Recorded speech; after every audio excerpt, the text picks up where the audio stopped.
Hello, everyone. Welcome to The Right Crowd 2021, a virtual literary expo. I am here joined by my dear friends Ruben Degollado and Sylvia Sanchez Garza for a novel experience volume 2. So this is the second panel featuring novels throughout The Right Crowd 2021, and I am so very excited to present to you these RGV authors. They've got great stories, not only just what they've written, but just their writers' journeys, advice, all sorts of great things. So I'm crazy excited to be able to bring them to you all in the Facebook and YouTube sphere.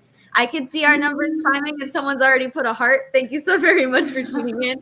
And yes, to anyone on Facebook or YouTube coming in to comment or share, please do so, share the stream. And if you have a question, or if they say something and you think, I really liked that, I agree, you can go ahead and drop a comment and I can bring it up on screen. We want this to be as interactive as possible. So if you just want to say hello, if you have a question that the authors would like to, you'd like to have them answer, please do so. We want this to be as interactive as possible. But we can go ahead and begin with introductions. So very short and sweet while people continue to join the stream. Starting with Mr. Ruben Degollado, tell us who you are, where you are tuning in from, and the title of your written works. My name is Ruben Degollado, of course. Thank you. And thank you for having me here, Ms. Katelynn. I appreciate it. I am tuning in from scenic La Feria, Texas. And I'm looking out my window here. We have a little ranchito, so I'm coming in from there. And the books that I have a personal novel I've written, and you can see the picture behind me. And the other book I'm pushing, of course, is my good friend, our good friend Margie Longoria also has this anthology out, and Miss Sylvia also has a piece in that. So just want to push that out there. Thank you. Thank you so very much. And Miss Sylvia Sanchez Garza, tell us where you're tuning in from and the title of your written work. Thank you, Katelynn, and thank you so much for inviting me again for the second time. This is really exciting, and I appreciate you, appreciate all that you're doing for the writing community. You're awesome. We love you. I'm in Edinburgh, Texas. I grew up in Weslaco, Texas, but I am here at home in my Edinburgh home right now. And I am here with I have my book, Cascarones, that I wrote a few years ago, and it's about the cultures and growing up, the traditions and growing up in South Texas. And I too am in Margie Longoria's book, Living Beyond Borders, which we're really excited about that. It's awesome. You know, whoever has not picked it up yet needs to go out and get it. There's a great collection of work in that book. So we're very excited. I'm excited to be included in that anthology. So yeah, thank you. Thank you for having us. Of course. And can I just say it's so cool to have the both of you hold up the same book and be part of the same, like, yay! So that's always super awesome. So thank you for joining. And again, as our Facebook and YouTube numbers climb, to anyone watching, please feel free to drop a comment, ask a question, and we can go ahead and jump into the more in-depth introductions in terms of what is your book about? What are your stories about? Maybe where did the inspiration come from? What can we learn from your stories in terms of, you know, what inspired them? What is your book about? Where is it derived from? And what can you expect readers to pull a message from? Starting with Mr. Ruben Degollado. Yeah, thank you for that question. So very briefly, I started writing. I was inspired to write this novel, and I think it was Toni Morrison was the author who said, and I'm going to butcher what she said originally, but essentially was, if you don't find the novel or the book you want to read, go ahead and write it. And I hadn't found any book that was dealing with Chicano youth in the Valley, at-risk youth. I hadn't found any because I needed something for my kids that they could relate to. My kids, my at-risk kids, and I didn't really find anything out there. I mean, there was some things, but there was nothing that spoke to the authenticity of their experience. And so I wrote it.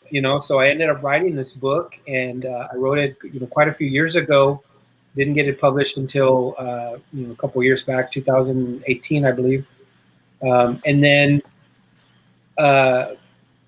with the book, what I'm trying to just show is our beautiful RGV Valley culture, number one. Number two, I'm trying to tell a story that it's a redemption arc for when you take characters that you think, these kids are bad, they get into trouble, that's just one small piece of who they are.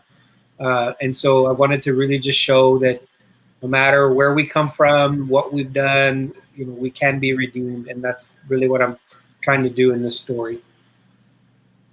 Very nice. Thank you so very much for sharing. And Miss Sylvia Sanchez Garza, tell us about the motivations and inspirations behind your story. What is it about, and what can readers expect when they open up Cascarones and begin to read? Thank you, Katelynn, for that. Yes, like Ruben, I also felt that need to write something as well. Growing up, I read everything, and I could not find anything that was like my family, like my friends, anything that was similar where I could relate. There weren't any characters that were relatable. But, I grew up in a home where my parents, my dad especially, was a storyteller. He was a natural storyteller. We grew up listening to his stories.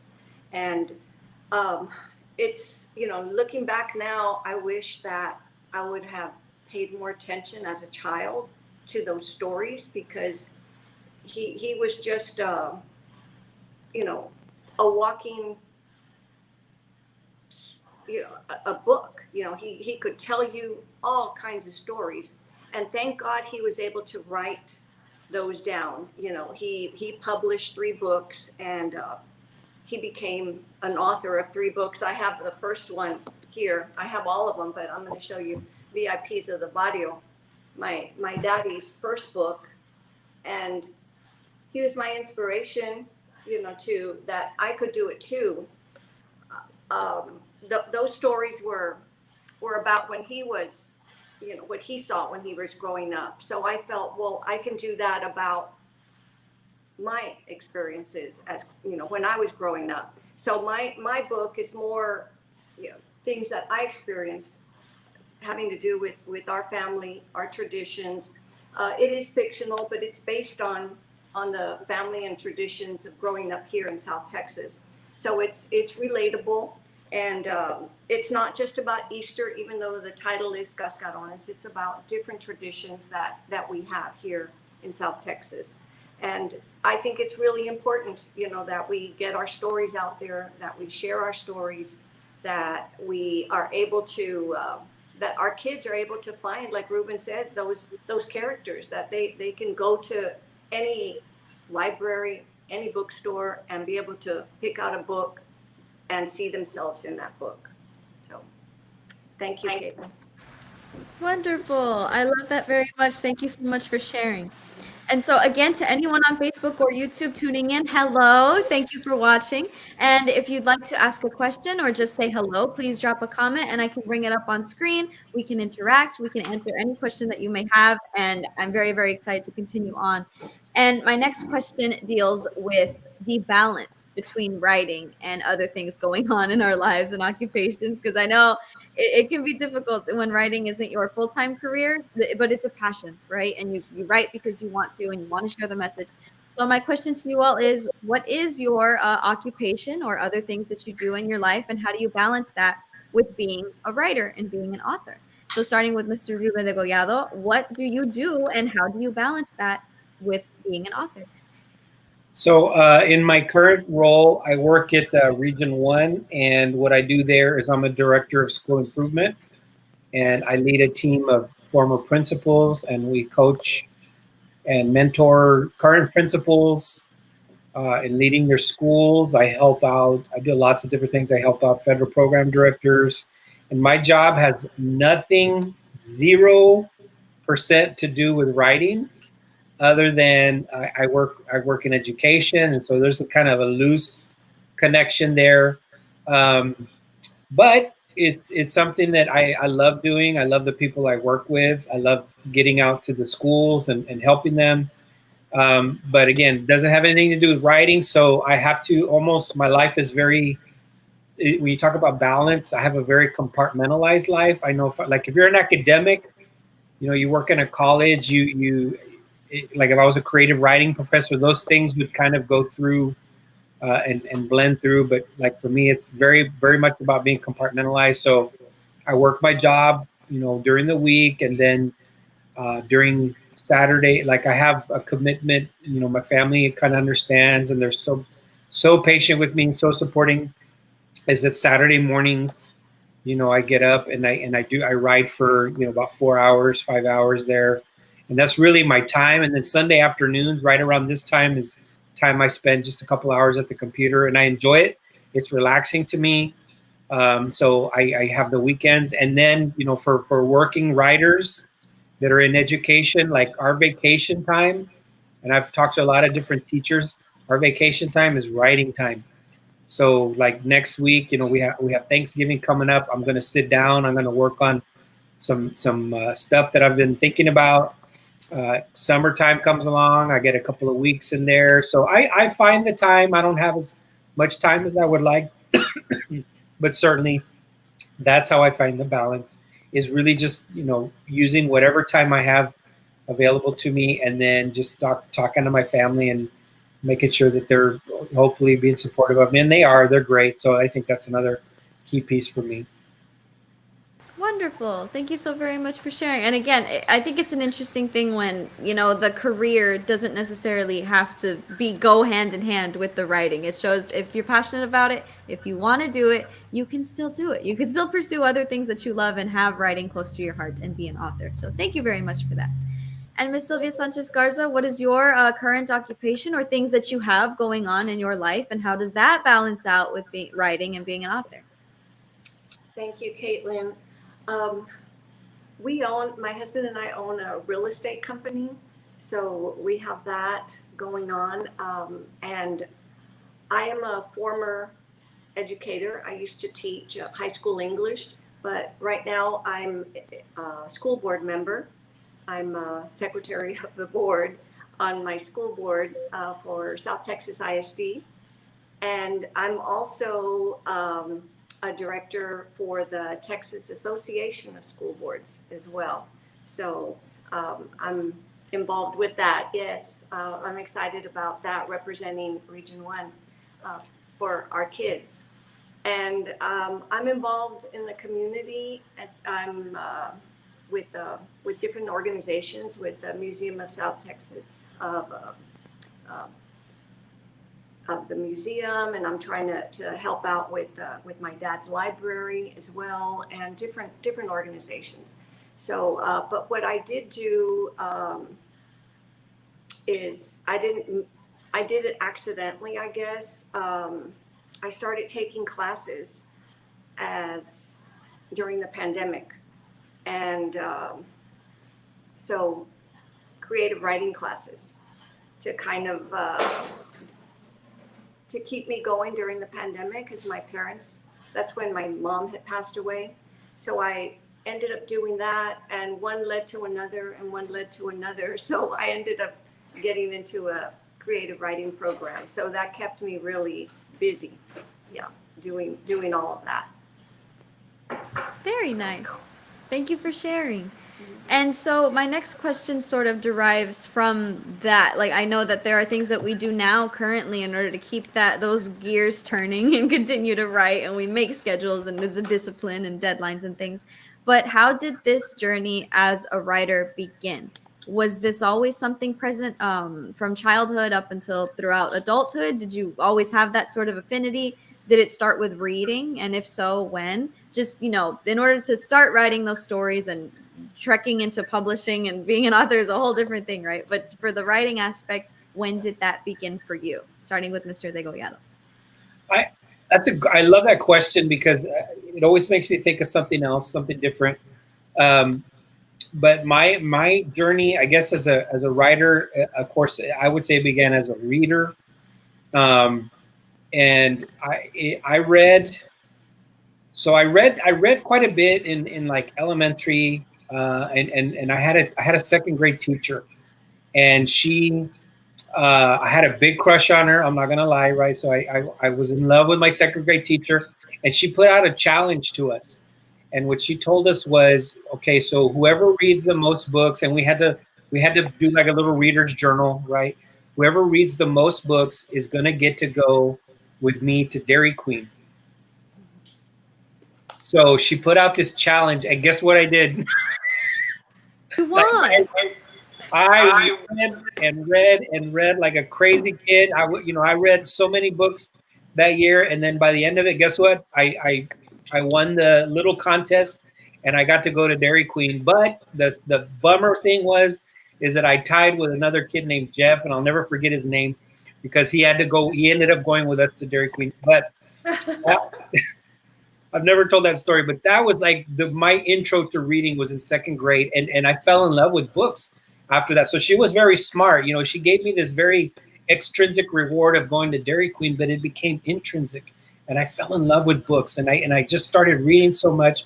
And then after that, into junior high, and then high school. In my group of friends, it wasn't cool. It wasn't something, hey, what are you reading today? It wasn't really celebrated. And so I would go to the library and I would check out books, but I would always go by myself on the down low. I was always reading something, but I was never really talking about it. And then when I got to college, how I got into writing was, we had a lot of books, a lot of classes that we had to take. And I started out as a business major. And then I think in probably my second or third class, we had to write these response papers for short stories or books in my undergrad classes. And then a professor kept me after class one day, and he said to me, what is your major? And I said, well, it's business marketing. And it was back in the day, UTPA.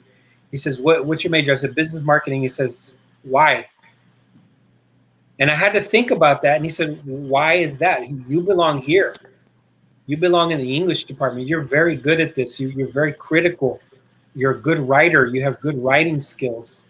And then that just like blew my mind because I'd never thought about that. I was just like, I just need a job. I guess I'll get into business. I didn't really know what I wanted to do. But the second he said that, it showed me something about myself that I hadn't really thought of before. And so from there, I started reading to learn, not just reading for enjoyment, but reading to learn how the masters wrote things. And then I wrote my first short story. And that actually, I think I won second place in the university gallery magazine, UTPA, and UTRGV still has that magazine. I got second place in a contest. And that from there, when I saw my name in print, it was like end of the story or beginning of the story, however you want to look at it. I fell in love with writing at that point, and I just wanted to do it, and I had all these stories in me, and I just took notes, and I started writing, and that's really where I started was short stories, and I had written poetry in high school and stuff, but for the most part it was those short stories and that contest that really did it for me as a writer, and then from there on, the rest is history. Very nice. I like that it covers, throughout, both from second grade and the little avenues that you never know where life's going to take you. You never know what's going to be presented to allow you, what people in your life are going to tell you things that put you on a different track. So thank you so very much for sharing. And the commonality was teachers. I had my second grade teacher there, and then my professor. So we have so much power and influence as educators in changing the track of our students' lives for the better. Very much so. Hats always off to educators because, when I give presentations to any age group, the little ones or elementary school, middle school, high school, I always ask, does anyone know who Albert Einstein is? And they all raise their hand. And then, well, did you know, think about it. Someone had to sit down and teach Albert Einstein his ABCs and what 1 + 1 is. And that's such a wild concept to them. And it's like every single successful person and every single person that changes the world all had teachers from every single stage of their life continuing on. So for those of you in education, and I know you guys here have your hand in education, thank you. You do so much, and it's obviously evident in your work and in everything you do. So thank you for that. And Miss Sylvia Sanchez Garza, where did your writer's journey begin for you? Was it also present in childhood? Was it later on in life? What's the story that brought you to be where you are today? Thank you, Katelynn. Well, yes, mine, I have to say it started at home because, like I said, my parents were storytellers. We listened to stories, and there was always storytelling. We had, we grew up with books all around us. We were fortunate that um, there were books everywhere, encyclopedias, and we used to read for. We had an old set of encyclopedias that we used to look through, and we used to make up our own stories about, you know, the different colors of the butterflies and the different. That was like our enjoyment. That's what we used to do that. So yeah, it started at home, I think. But I have to agree with Ruben with his story about his first teacher who led him on that journey. I had the same type of experience, but mine was in third grade.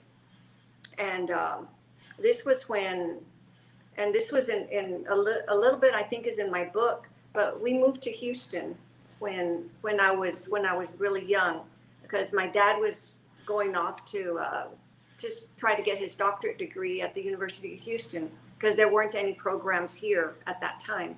So we went to Houston. This was a time when they were busing students. So you know, that's a whole other book. But anyway, in our elementary school, I was in my class.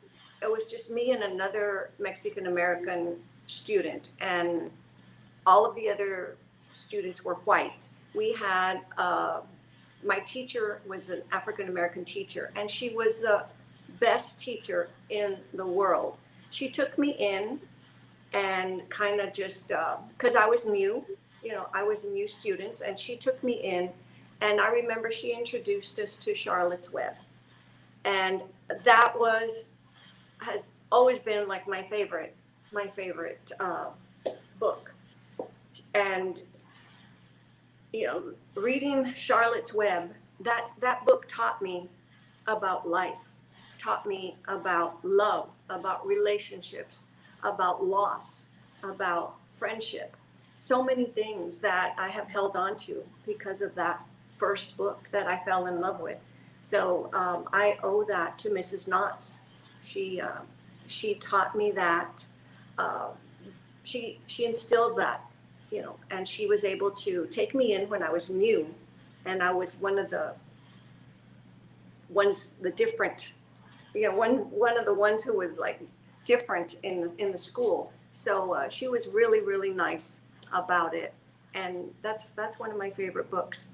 But that continued, you know. I think writing continued after that. We were able to write stories, and that stayed in me. And I remember getting together at our family gatherings, and so many things were always happening with our family, because I came from a very large family, and we would always say, you know, after that happened, someone's going to have to write a book about that, because you know, that's something really strange that happened, or something funny that happened. Someone has to write about it. So I never thought that I would be the one that is actually thinking about those things now, and you know, wanting to write about those incidents, because there's so many that I can write about.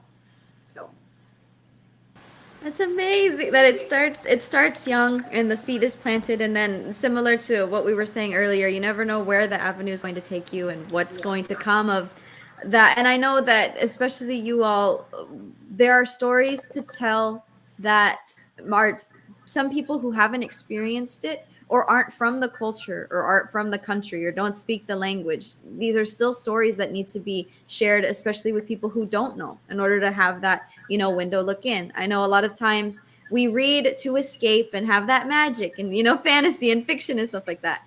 But there's also that special part of, even if you're reading fiction or nonfiction, whatever, and I know you all with the anthology, to be able to take a peek in and say like, wow, this is a culture that I can learn about. This is a language that I can learn about. And so to be able to do that and use the talent of writing to share your stories with people, you know, a book is never going to get old. Even if I can't sit and have that conversation with you, I can pick up the book and read and learn about it. And so sharing the voice and spreading the message is absolutely amazing. So thank you very much. And we did have a comment come in when we were talking about, oh, there's all sorts of different things. You never know where life is going to take you. From viewer Randall Lee Gritzner, he's been supporting. He had said, I've been teaching science since 1983. My family freaked when I published my autobiography in 2019. Then I wrote an 8-book series in science. They really freaked when I set out to write a romance novel. I retired from the Science Academy in 2020. It just amazing. It just goes to show, you can have your hand in a million different things, and you're still writing. You're still spreading the love through books. Awesome. So thank you. Science And Academy. so again, yes. And so again, to anyone on Facebook or YouTube, feel free to drop a comment and ask a question. Say hello. I'd be happy to bring it up and have our panelists answer and interact. And so then my next question, now that we've covered, where did this all come from and how did that stem and grow? We've learned about what your books are about and the inspirations, but what is the goal of your written works? What are you trying to do when people get that book in their hands and they open and they read from the first page to the last page? When they close it and put it back on the shelf, what do you want them to walk away with? Any message or lingering thought? What do you want people to take away when they read your work? Starting with Mr. Degollado. Wow, that's a big question. Important question, Ms. Rentería. Thank you for that question. I think a lot of things, but I think one of the most important things is when I read fiction today, and I read fiction, I read everything. I mean, not everything, right? But I read a lot about for Chicano authors, Latino authors, and I love the work. I love the work that our colleagues are doing. But one of the things I don't see represented enough of, I think, and this is what I'm trying to do in my work, is how faith intersects with culture, right? And I'll give you an example. Just yesterday, I bought this very nice Guayabera, right? I'm modeling. Woo, look at me. I bought this shirt. I went to the Pulga and I bought a Guayabera, right? And as I go and I talk to the guy, and we're having a good conversation, the man in his stand in his little booth there, I go to pay him, and when I pay him, he takes the money and he very gently folds it in a certain way. It looked like it was he'd done this before. He folds the money in a very specific way. He takes the money and he crosses himself with it. And it was such a beautiful gesture of gratitude, a beautiful gesture of thankfulness, right, that this man was doing. But I don't see that in fiction, right? So I come from a family a huge family of faith. I have 13 tios and tias. I have over 50 cousins, and that's just on one side. And we have a lot of believers in our family. And so when I look at books today, I think the I guess the separation there is kind of there. So what I'm trying to do is capture the different experiences, faith experiences across my family, across cultures. And then again, I always try to, like I mentioned in my first book, I always want to just tell a redemption story. To me, that's like one of the most important things. So if people walk away with anything from my stories, one, they're gonna read a good story. They're gonna, hopefully, I've done my best to tell a story that is really gonna just, the details are gonna make things rich. They're gonna make things real. They're gonna think about some things, but also just highlight the culture and the beauty of our Mexican American Chicano border culture, but also the struggles with belief, the struggles with doubt, but then again, walking away with the fact that there is redemption and that can be found. I love that so very much. Thank you for sharing. Like the personal note and then the literary note is just so beautiful. Thank you for that. And Ms. Sylvia Sanchez Garza, when people read your works, what do you want them to walk away with? A message, a thought, anything lingering that they carry with them once the book is over? What would you like to share? Well, the same, a lot on what Ruben was talking about, because the message is about family, and it's the culture, the traditions, and that is something that is really hard for other people, if you're not from here, if you're not like did not grow up here, it's really hard to understand that. And it's very hard to translate that.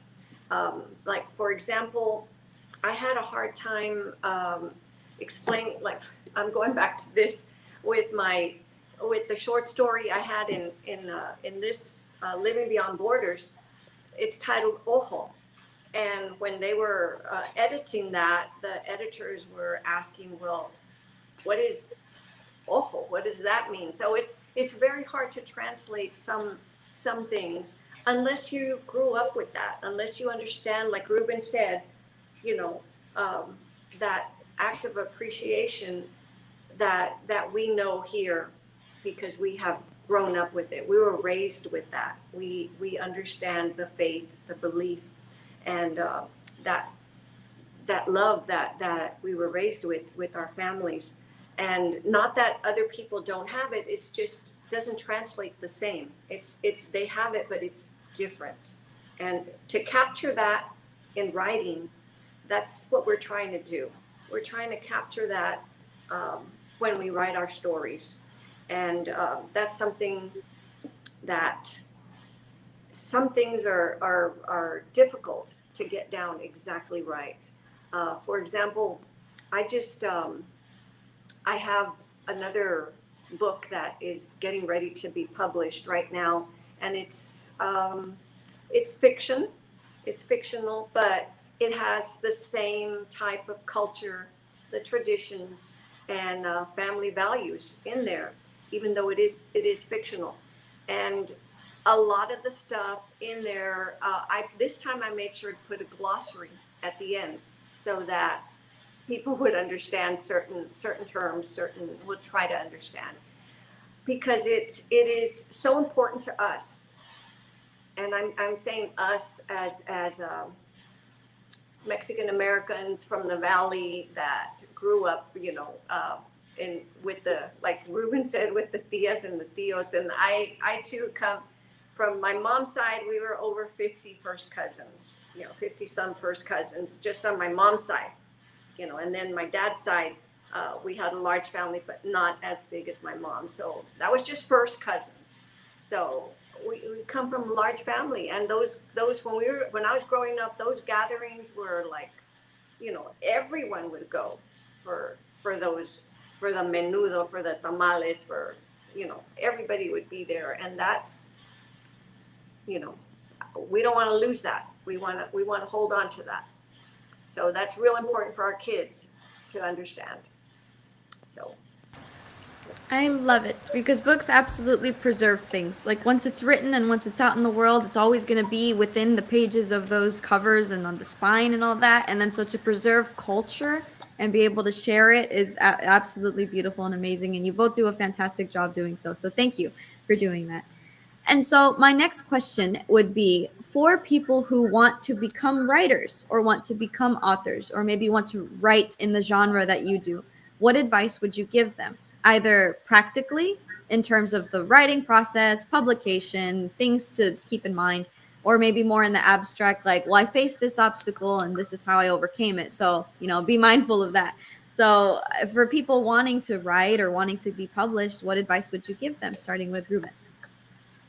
I think I would say, kind of following my track and my story, I think the first thing, the big recommendation I would have is just to read anything you can get your hands on.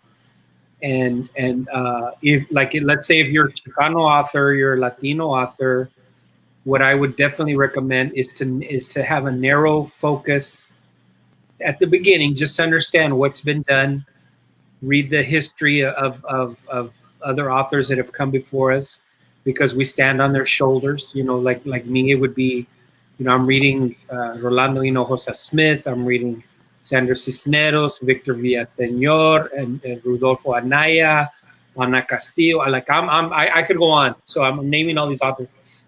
So read widely so that you know what's been done before, and then importantly is to have a vision, have a goal. Like where do I want to end up with this? Right? Do I want to just publish short stories and get published in magazines? Do I want to write a book someday? Do I want that book to be traditionally published? Do I want to self-publish? Just have big, audacious goals, right? So for me, um, I kind of just wrote. I didn't really have big, audacious goals, and you should have those, and then kind of work backwards from there. So if your thing is like I want a book published by a big five author, right? So then I think about, well, what do I need to do to get there? Well, I'll need an agent. I'll need this. I'll need that. But having those goals, what I think authors should always keep in mind is do you want to write well, or do you want to be published? Because I think that the key there is that people want to be published sometimes more than they want to write well. And so what I would say is just to really focus on telling a good story, telling a story that's universal, that people are going to relate to, that the writing is good, and then from there, then as you have your goals in mind, then you can go from there, and you're able to move forward. But if you just going to, well, I just want to get published, that those are the folks I think that have the hardest time getting published, because they don't focus on the craft, they don't focus on the words. Because to me, like writing a short story, writing a novel is something that I really focus on every single word that goes onto the page. I labor over it. I spend a lot of time, and I'm a slow writer. Like I know there's a lot of authors right now and I admire them. They can kick out a book like every year, every 2 years. I'm a slow writer. I take a long time because I'm just very, very deliberate. I read through, and then I get it out there. So again, I'll just summarize. So what I think is to read widely, read as much in your area as you want. If you're a science fiction author, read as much science fiction as you can. Number one. Number two, think about your goals. And then number three, probably the most important thing is to really focus on the craft of writing. And like Sylvia was just mentioning, maybe sometimes that means taking some classes. Maybe that means getting into a program. For me, I didn't really have that opportunity to take a program. I kind of wish sometimes I had, but I did my own writing program by learning from people around me, and then again from reading as widely as possible. And then the big thing, you asked the question, so I'm telling you, is don't give up on yourself. Like if you don't get published, if you get rejection after rejection, just collect them as badges of honor and think, you know what, I tried today. I wrote something, I sent it out. Don't take rejection and let it dissuade you, let it discourage you, because it's a part of the process. Some of you may see us and see other people, they have like multiple books, but you know what? They got rejected a lot too. It's just part of life. It's just part of putting it out there, because you're never gonna be published if you don't try, and don't give up on yourself. Absolutely wonderful. Thank you for sharing, because I know that comes from a practical standpoint, and then just that motivational bit. And I love the badges of honor. You Collect them. Yes. Put them on your wall. Boom, print them out. Put them on your wall. Like I tried today. You know what I'm saying? Yes. You never know if you don't try. The guaranteed failure is if you don't try at all. So absolutely wonderful. Thank you so much for sharing. And Sylvia Sanchez Garza, do you have any advice for people aspiring to be writers or authors? That's just a really great advice, Ruben. So yeah, I can't agree with him more, because yeah, rejections, I mean, we get them. I mean, a lot of them. And going back to when the pandemic started, I'm just going to go there a little bit, because I had personally, I had just lost my mom, and I went into a depression. So I started writing, and that was, for me, that was, a healing process. I started writing, and I started poetry, just started coming out for me. And after I had so many poems, I said, okay, I'm going to start submitting some of these. And I started submitting. I said, I'll submit them, and I got lots of rejection. But all it takes is one yes. You have all these, one yes, and you're accepted. So I eventually, once I got the one yes, I started getting more yeses and more yeses. So I ended up getting like several during the pandemic poems published. And, you know, let me show you. I'm in this anthology, What They Leave Behind. Ooh. It's a Latinx. And then, of course, the Boundless 2021 in that anthology as well, and in several literary magazines with my poetry. So I was excited about that, and that came out of my poems. Just kind of came out from a place where emotional. You know, I was just letting my words out, and that's how that happened. That was during the pandemic. But advice, I think you just, like Ruben said, you have to read. You have to keep reading. And I have read an array of from Bless Me Ultima to my favorite Santa Cisneros. I have Bless Me here, because the book that I have out right now, well, it's not out, but I'm going to try to get it, you know, I'm finalizing it, but it has a curandera in there, in my story. So Bless Me Ultima is like my go-to, you know, go-to book there. The Pigman, I don't know if you all are familiar with The Pigman. This is a great little book.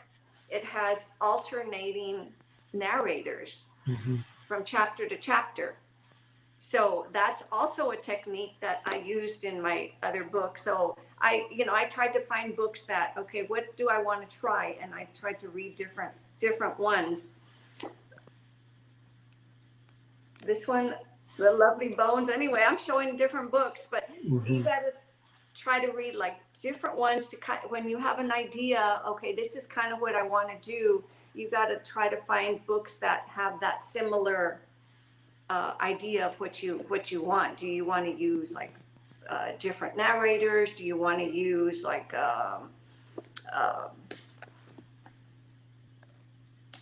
this one is a great book also, Speak. So I went to try to look at all these different books, and of course you go to your basics, to your traditions, to your culture, to the family, and you've got to continue writing and rewriting and drafts and drafts and drafts and drafts, and it's just you know, maybe taking out the complete first chapter because it's just not working, or maybe shifting chapters around. Maybe the first chapter doesn't work at the beginning. Maybe it works better in the middle or the end. And there's just a lot of things like that I've kind of learned as I've done a lot more writing. But at the beginning, it you know, you're just trying to figure it out, I guess, when you first start. And I'm still trying to figure it out, but I can say the process is a lot more enjoyable. You know, it's fun. It's fun to write. I enjoy it. I love that. And the big theme definitely would just be to read. Because like Ruben had said, you know, if you want to write science fiction, read the science fiction. If you want to write romance, read the romance. But then it extends beyond that, like with Sylvia, like, I want to know this sort of technique. This author writes that. Right, I want to see how this is told. Do that. And so they definitely go hand in hand in a lot more ways than people realize. And we did have a comment come in from Raul Martinez Jr. on Facebook saying, "Hi, Katelynn, Ruben, and Sylvia. You've all intrigued me with the mention of culture and beliefs that are quickly recognizable to natives of the Rio Grande Valley, that these would provide an ample and maybe needed source of published storytelling." So thank you for your input. And definitely culture is just something so beautiful. It's never going to go away. These traditions are rooted, and for you all to be, you know, encapsulating them through something as beautiful as the written word and to continue to share them, absolutely amazing. And Ana Cavazos is also saying, "Hello, everyone." Hi, Ana. Thank you for tuning in, stopping by, and saying hello. So we are about to hit that 4 o'clock mark. So my final question before we wrap up would be focusing on National Family Literacy Month. November is National Family Literacy Month. And so how do you think families can continue to practice literacy, not just in the month of November, but every day? Reading every night, visiting the library, things like that. How can families continue to foster literacy in their children and loved ones, not just in November, but beyond? Starting with Mr. Ruben Degollado. I would say to read.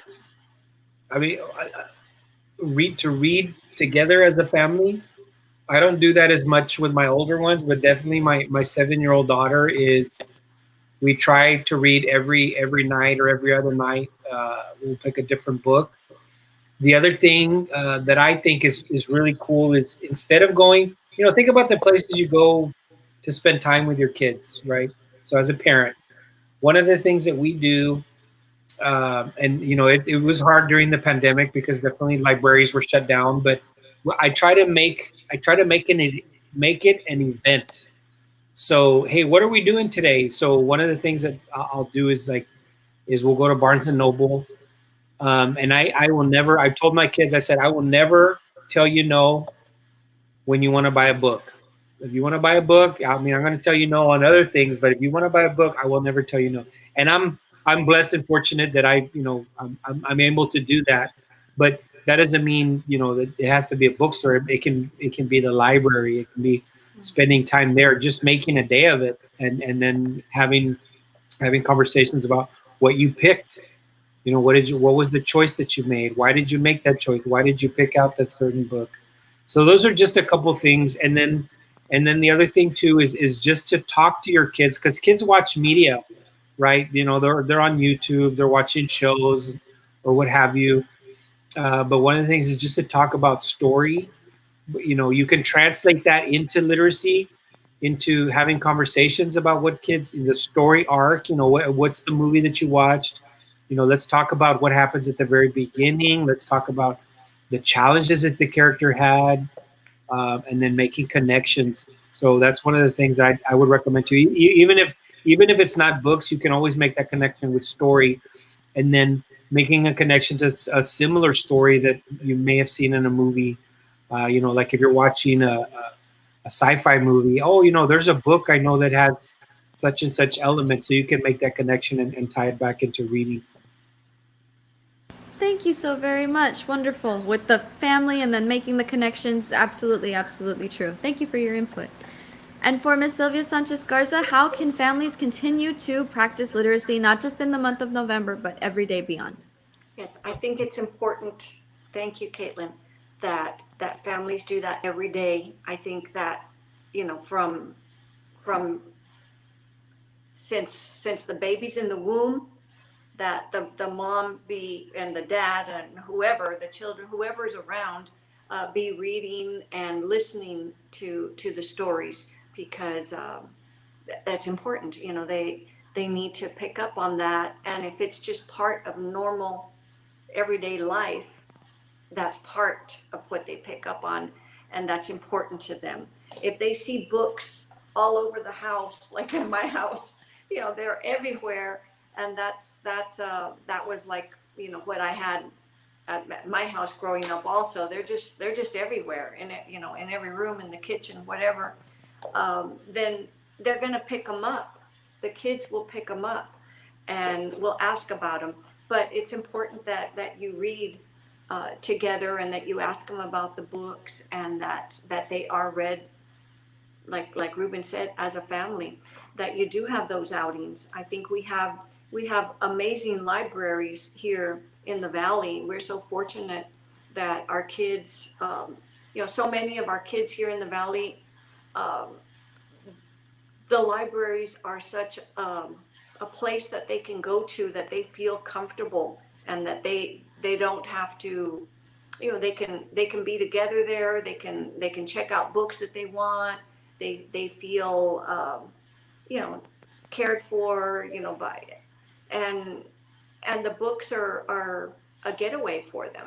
So the libraries are so important. So I'd like to say thank you to the librarians, for all that they do for our kids, and they help them find those books. And of course the teachers as well. They do so much to help our kids read, but it's important that they do that every day. And as a family that we do that, we make sure that we take them to these amazing places, like Ruben said, Barnes and Noble, but to the libraries. We have beautiful libraries in the Valley, and the schools have libraries, but we have public libraries in our cities that, take advantage of those. They have so many things for the kids to do there at the library. So visit your library, check out a book, and thank your librarians and your teachers. And I think that, make sure you're reading to the kids from day one. Thank you. Absolutely. And Randall Lee Gritzner chimed in and said, my wife was 8 months pregnant when she graduated with her master's degree in library science. Our daughter got read to in the womb. Yay. Yay. From the beginning. Yes. From the very, very beginning. Oh. And author Ana E. Cavazos also says, get free books, go to library. Babies until age 4, sign them up for Dolly Parton Imagination Library, locally Untitled Literacy Coalition, or thrift stores. There's so many avenues and resources to be getting these books into the hands of children from day one, the very beginning, like you all have been stressing. So yes, thank you for the advice. And again, National Family Literacy Month. It's the month of November, but it is something to be practiced every single day in all aspects of life. So to everyone on Facebook and YouTube, thank you so very much for tuning in. Everyone who left a comment, thank you for joining us today. And to our lovely panelists here, thank you so much for taking time out of your Sunday to present yourselves, answer my questions, and share with the world your insights and stories. It's always a super fun time. So as we sign off, if we want to learn more about you, where can we find you after this? Leaving the square of Facebook and YouTube, where can we find more information about you once this is over, starting with Mr. Ruben Degollado? Yeah, you can find me, my website, rubendegollado.com, and there's a link to buy my novel there. Certainly, by all means, do that.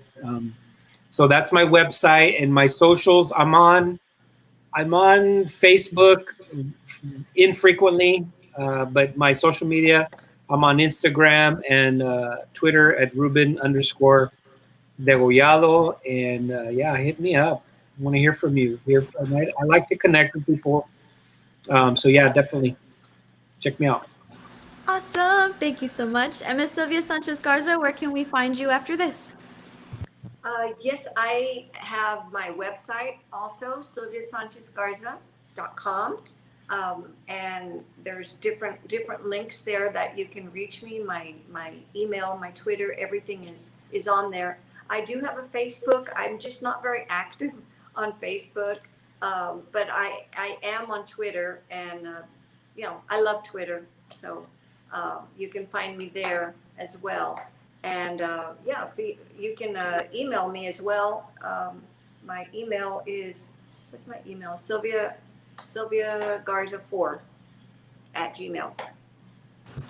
Awesome. Thank you. Thank you so very much for being here. Ana Cavazo says, great info. Thank you. So again, to everyone watching, thank you so very much. And it is 4:00 right now. And the next The Right Crowd panel is going to start as soon as I close this out for our final panel of day 2, panel of poets. Thank you so much, Katelynn. So thank you all for watching. Of course. Thank you for watching. Thank you for joining. And I will see you all soon. Thank you. Bye-bye. Thank you. Bye. Nos vemos. Nos vemos.